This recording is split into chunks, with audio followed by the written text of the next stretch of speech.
Welcome to my channel for Excel learning. If you want to learn Excel, please follow my channel.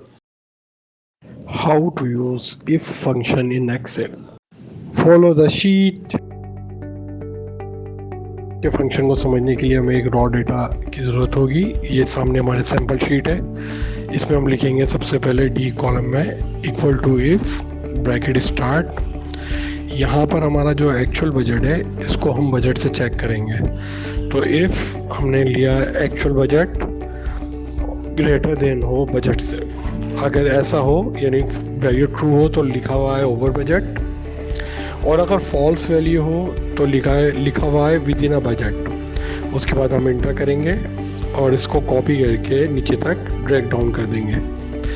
तो ये था हमारा if का formula.